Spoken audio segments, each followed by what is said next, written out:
Mas, clothingan 2023 kayak gimana, Mas? Mas, apakah 2023 bisnis clothing itu kena resesi? Apakah di tahun 2023 bisnis clothing terdampak resesi?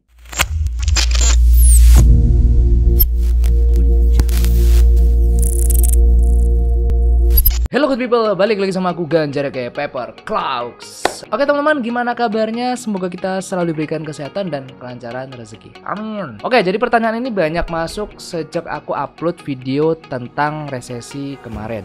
Nah, kalau misalnya teman-teman tanya ke aku, apakah 2023 resesi ini akan berdampak ke bisnis clothing juga ke depannya? Ya jawabanku nggak tahu cuy. Bener-bener nggak tahu. Aku nggak tahu pasti apakah akan terdampak atau enggak. Nah, nanti pasti ada yang ngomong, loh tapi mas biasanya nge-forecast buat tema clothingan yang bakal rame di tahun depannya kok bisa tahu. Tapi kok kenapa resesi ini Mas Ganjar nggak tahu apakah terdampak atau enggak? Oke, jadi aku pengen jelasin dulu di sini. Bisa dibilang aku bisa tahu hal tersebut, aku bisa mem-forecast itu karena aku melakukan 3 hal, teman-teman. Yang pertama aku belajar, yang kedua aku mengamati, dan yang ketiga ini yang paling penting itu aku mengalami. Dan dari situ akhirnya aku bisa tahu, aku bisa menganalisa karena di situ ada namanya pola atau patternnya, cuy. Kalau misalnya aku nge-forecast biasanya itu kan bisa dibilang dari tahun 2014 sampai sekarang itu aku masih aktif dan terjun juga di bisnis clothing atau di dunia perclothingan, yang dimana ketika kita sering melakukan hal tersebut, 3 hal tadi, itu secara nggak langsung ya otak kita akan bisa memproses untuk memberikan konklusi sendiri akhirnya yang harus kita lakukan ke depannya seperti apa, antisipasinya seperti apa, mungkin yang akan terjadi seperti ini. Nah itu aku belajar 3 hal itu, aku melakukan 3 hal itu. Kalau misalnya ada satu aspek yang tidak terpenuhi, itu biasanya belum bisa valid atau mungkin change-nya nggak sampai 80%. Nah, kalau misalnya untuk masalah resesi di tahun 2023, apakah berdampak signifikan ke clothingan atau enggak? Yang pertama gini, dalam bisnis clothing dari tahun 2014 sampai 2022 sekarang itu masih bisa dibilang kondisi ekonominya untuk Indonesia maupun global itu relatif stabil. Ya walaupun mungkin ada kenaikan harga yang menurutku itu masih wajar gitu kan, karena setiap tahun semakin tahun itu akan mengalami inflasi atau kenaikan harga juga. Nah, tapi di sini aku udah sempat beberapa hari kemarin juga cari-cari data. Di Indonesia itu sebenarnya kalau misalnya kita lihat datanya, sebenarnya Indonesia udah mengalami kurang lebih ada 3 krisis yang berdampak gitu kan, krisis ekonomi ya. Yang pertama di tahun 98. Nah, tahun-tahun ini bisa dibilang aku masih umur 6 tahun cuy. Aku masih SD gitu kan. Masih main gundu gitu sama anak-anak. Dan aku juga nggak ngalamin gitu kan. Mungkin orang tuaku yang mengalami gimana chaosnya atau gimana sulitnya waktu zaman-zaman itu. Nah, yang aku baca-baca antara tahun 97 sampai 98 ini terjadi pertama kali krisis moneter. Selain itu juga ada krisis politik yang dimana kita tahu penggulingan presiden waktu itu, inflasi juga, dan itu tercatat dari tahun 91 sampai 96 itu angkanya kan inflasinya di angka 8,1%. Nah, tiba-tiba ada kisruh 98 itu menyebabkan naik signifikan menjadi 77,6%. Itu inflasinya gila-gilaan cuy. 8% ke 77%. Itu naiknya berapa kali. Kemudian yang kedua di tahun 2008. Nah, 2008 ini aku masih SMA. Dan aku juga jujur aja masih belum ngerti gitu kan. Mungkin kalau misalnya aku inget-inget dulu ya, di tahun 2008 itu yang pernah aku ingat atau aku flashback itu mamaku pernah bilang, "Mas, ini harga-harga udah pada mulai naik. Ya kalau bisa tolong hemat-hemat aja kalau misalnya pakai duit jajan." Jadi semenjak aku SMP sampai aku SMA kuliah itu dikasih uang jajan sama orang tuaku itu per bulan. Jadi dikasih bulanan itu silakan atur buat jajan, buat bensin, pokoknya habis nggak habis itu urusanmu gitu. Jadi ya udah, gimana caranya kita memanage, gimana caranya kita ngirit-ngirit itu ya dari aku sendiri gitu. Jadi orang tuaku ngasih bulanan itu diajarkan sama orang tuaku, dan aku dapat impactnya atau dapat maksudnya dari mereka adalah ketika aku udah cari duit sendiri gitu, yang dimana uang itu sebesar apapun ya kita harus bisa mensyukuri dan kita harus bisa menghemat gitu. Jadi aku alhamdulillah dari kecil diajarkan untuk tidak boros. Gimana caranya kamu manage duitmu sendiri kayak gitu. Nah di tahun 2008 kemarin itu bisa bilang krisisnya itu bukan krisis di internal ya, atau di cuma Indonesia aja, tapi udah masuk ke ranah krisis global cuy. Nah ini kalau misalnya dari data itu disebabkan karena sentimen eksternal dari perusahaan global namanya itu Lehman Brothers yang melakukan produk investasi derivatif, plus The Fed selaku bank sentral Amerika itu menaikkan suku bunga 4 kali lipat cuy. 4 kali lipat. Yang akhirnya banyak debitur waktu itu yang nggak bisa bayar gitu kan, karena ya bunganya mencekik gitu.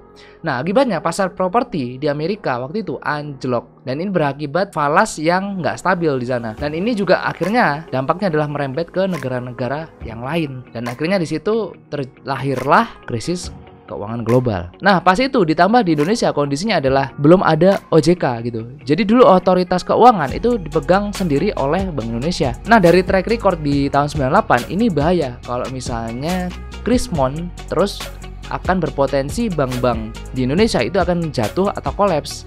Otomatis kalau misalnya bank-bank ini jatuh, negara kelar cuy.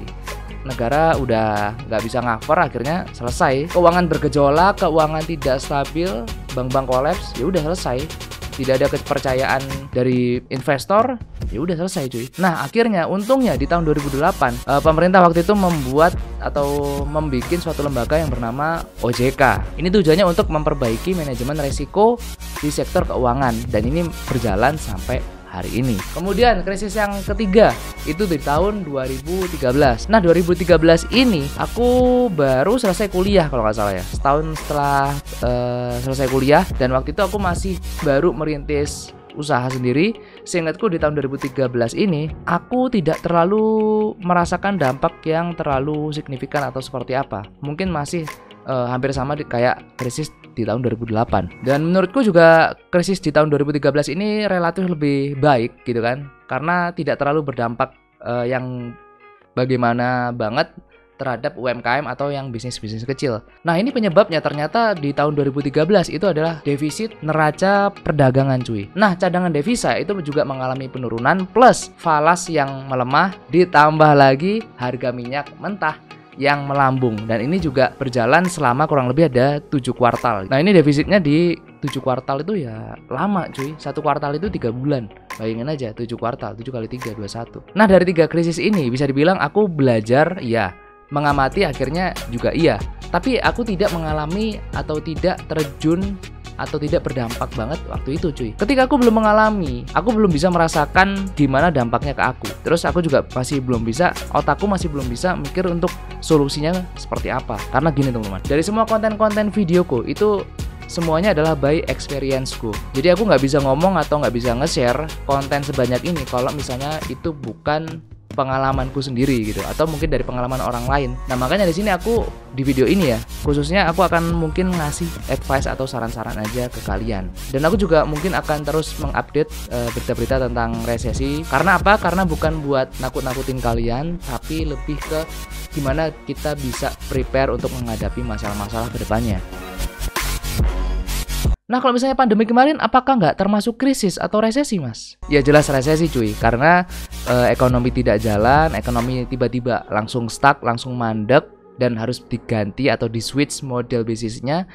Itu juga tidak semua orang akan spend money jor-joran kayak sebelum pandemi gitu kan. Gampangnya kita mengalami namanya PPKM berjilid-jilid. Kemudian juga kita tidak bisa beraktivitas seperti biasa, ada pembatasan segala macam. Itu menyebabkan uang juga perputarannya tidak secepat sebelum pandemi cuy. Nah dari 4 kejadian atau 4 krisis tadi yang baru benar-benar aku alamin adalah ketika pas pandemi, yang dimana kondisi di dunia itu kayak direset aja gitu loh, kayak di restart ulang. Apalagi nggak ada pemberitahuan gitu kan, kalau misalnya kayak resesi 2023 besok itu kan kita udah dapat info-info gitu kan, kita dapat berita-berita. Sedangkan untuk pandemi ini 2019 itu bener-bener ya kayak tahun-tahun biasa gitu loh. Tapi di tahun 2020 akhirnya masuk COVID. Dan kocaknya adalah pemerintah kita menangani awal-awal itu, kalau misalnya teman-teman ingat, ada menteri yang bilang COVID itu nggak bakalan bisa masuk di Indonesia karena orang Indonesia itu sering makan nasi kucing, ya kan? Terus juga ada yang bilang karena perizinan di Indonesia itu berbelit-belit, ruwet, maka virus COVID ini nggak akan bisa masuk. Itu mind blowing banget loh, sekelas pemerintah blundernya tai banget gitu kan. Dan begitu masuk itu langsung panik mereka. Dan akhirnya orang-orang juga sangat minim persiapan. Yang tadinya mungkin usaha ada toko offline gitu kan, toko-toko di pasar atau di mall. Ketika sebelumnya tokonya atau jualannya kencang offline-nya, tiba-tiba brek PPKM, pembatasan di mana-mana, akhirnya mau nggak mau ya harus nge-switch bisnis ke online juga. Dan itu tidak semua bisnis bisa langsung tiba-tiba nge-switch gitu kan. Pariwisata contohnya. Pariwisata ini bisa dibilang terdampak banget dari pandemi kemarin. Dan akhirnya baru bisa pulih ya 2020 akhir lah gitu. Sampai sekarang masih bertahap gitu. Ada yang kolaps, ada yang jadi OKB baru juga. Nah, kenapa kok bisa orang-orang kaya baru ini muncul ketika lagi pandemi, yang dimana mayoritas orang itu lagi susah-susahnya untuk bisa survive. Nah, kalau misalnya pertanyaan ini, itu aku bisa bilang ada 3 sebab ya. Yang pertama, dia memang udah siap dengan perubahan teknologi. Kemudian yang kedua, mereka bisa membaca peluang, walaupun mungkin peluang yang lain tertutup, tapi ada peluang yang lain juga yang mungkin akan bisa diekspos atau yang bisa dieksplor. Kemudian yang ketiga juga mereka punya akses. Ini menjadi salah satu fondasi kenapa orang-orang bisa dapat cuan atau bahkan bisa menjadi orang kaya baru ketika lagi krisis atau lagi pandemi kemarin. Dan ini polanya itu selalu ada cuy. Jadi ketika ada krismon itu pasti ada bermunculan orang-orang yang kaya baru. Dan kalau misalnya ini apakah teori konspirasi atau enggak? Gimana menurut kalian? Coba kalian komen di bawah. Oke, balik lagi ke masalah resesi. Tapi yang pasti gini teman-teman, ketika resesi ini benar-benar terjadi secara worldwide atau secara global, impact-nya juga akan terasa di Indonesia menurutku. Hal simpelnya ada di harga bahan baku. Misalnya kita bisnis clothing ya, harga bahan bakunya ya harga kain, harga cat, itu udah jadi aspek yang vital banget ketika resesi atau ketika lagi ada krisis. Dan ini bisa kemungkinan di tahun depan akan naik lagi cuy. Dan ini sudah terbukti di tahun 2020 sampai 2021 ini. Itu kalau misalnya aku catat itu ada kenaikan 3 kali selama kurun waktu 2020 sampai 2021. Yang dimana biasanya kenaikan itu ya setahun sekali. Dan ini mengalami kenaikan 3 kali cuy. Apalagi ketika rupiah kita unlock, ini bakalan akan cepat terasa. Belum lagi nanti kalau misalnya ada kebijakan-kebijakan dari pemerintah yang mungkin akan tambah memberatkan masyarakat kita, ya ini bisa jadi bahan evaluasi juga cuy. Hal yang pasti aja kayak tadi, kenaikan harga bahan baku itu udah lumayan gepuk banget. Apalagi ditambah dengan kebijakan ekonomi atau kebijakan dari pemerintah yang mungkin tidak terlalu menguntungkan rakyat gitu. Dan sebagai penutup di sini aku pengen menyarankan juga kayak di video sebelumnya, kalau misalnya kalian belum nonton silahkan ditonton dulu tentang resesi, itu udah aku jabarkan lumayan panjang juga, dan aku juga di sana ngasih tips-tips gimana caranya kita menghadapi resesi. Nah, jadi saranku gini, kita lihat dulu ya teman-teman, kurang lebih di awal-awal kuartal tahun 2023 besok gimana penjualan kita, apakah semakin turun atau alhamdulillah syukur-syukur kita bisa nge-up sales kita. Karena gini, umumnya ketika awal-awal tahun Januari sampai Maret atau April lah, itu kan bisa dibilang sepi ya. Kenapa? Karena gini, polanya adalah orang itu udah spend money banyak ketika akhir tahun. Nah, berhubung sekarang bulan 10 yang dimana kurang 2 bulan lagi kita akan bisa panen cuan ya, panen akhir tahun lah. Kalau misalnya kita ngomongin bisnis clothing ya, kita cuannya itu kan akhir tahun, terus juga hari raya. Nah, di tahun ini usahakan akhir tahun ini kita bisa memaksimalkan namanya pendapatan cuan kita cuy, sebelum memasuki di tahun 2023. Get much money for siap-siap saving di tahun 2023, khususnya di 2 kuartal pertama kayak aku tadi bilang. Dan to be honest, kalian harus membatasi produksi kalian, atau seenggaknya kalian bijak-bijak dalam produksi brand atau produk kalian cuy, untuk di awal kuartal 2023 besok. Kenapa aku bilang kalian harus bisa membatasi produksi kalian, terutama kalau misalnya kalian pakai cetaknya itu ada minim order. Biasanya sablon-sablon manual itu kan kita harus ada minim ordernya gitu kan. Ya karena gini, ketika awal tahun itu lumrahnya tidak ada resesi pun, penjualan untuk bisnis clothing itu tidak sekencang pertengahan atau akhir tahun cuy. Apalagi ditambah dengan resesi, itu kita harus bisa bijak banget, karena orang itu akan spend money ya, apabila resesi itu mereka untuk spend money-nya akan ke ranah yang urgensi aja. Contohnya adalah di makan. Food and beverage, bisnis food and beverage itu menurutku masih bisa lebih survive daripada bisnis-bisnis yang lain. Kenapa? Karena orang mungkin kalau misalnya baju ya, kalau misalnya baju itu kita tidak beli baju baru pun kita masih bisa pakai baju yang lama, it's okay. Tapi kalau masalah makan ya, makan kalau misalnya kita hari ini makan, besok tidak makan, itu udah pasti bakalan bingung gitu. Apalagi satu dunia atau satu negara susah makan atau krisis pangan, apalagi itu akan sangat berpengaruh terhadap konflik-konflik